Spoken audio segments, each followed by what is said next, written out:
এই প্রথমবার আমাদের মাঠে দেখো আপেল কুল, ডাব কুল আরো কত রকমের কুলের চাষ করা হয়েছে। তো হ্যালো বন্ধুরা, কেমন আছো তোমরা সবাই? এটা আমার কাকাবাড়ির গ্রাম। এখানে সাধারণত ধান, গম, ভুট্টা, গাজর এই সবেরই চাষ হয়। তবে এবার গিয়ে দেখলাম আমার একটা জেঠু এখানে কুলের চাষ করেছে। তাই আমরা সবাই বেশ এক্সাইটেড হয়ে চলে আসলাম এই কুলের বাগানে। পুরো জমিটা এইরকম ভাবে নেট দিয়ে ঘেরা রয়েছে, না হলে পাখিরা এই কুলগুলোকে নষ্ট করে দেয়। এখানে কুলের অনেক রকমের ভ্যারাইটি রয়েছে, যেরকম নারকেল কুল, ভারত সুন্দরী, আপেল কুল। তো আমরা ওখানে গিয়ে তো পুরোই অবাক হয়ে গেছি, কারণ প্রথমবার চাষে প্রত্যেকটা গাছে প্রচুর পরিমাণে ফলন হয়েছে। আর এক একটা কুল খেতে ভীষণই মিষ্টি। দেখো গাছে পাতার থেকে কুল বেশি। এই কুলের চাষটা যে জেঠু করেছে, চলো তার সাথে একটু কথা বলে নি। আচ্ছা জেঠু, এখানে তো মানে কুলের চাষ খুব একটা হয় না, শুধু ভুট্টা চাষ মানে এইসবই বেশি।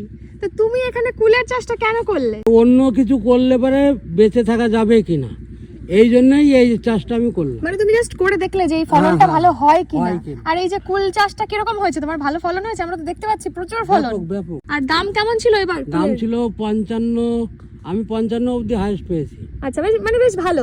খুব ভালো। আচ্ছা, তাহলে কি এর পরবর্তীকাল কি কুলের চাষটাই হবে? আমার হবে।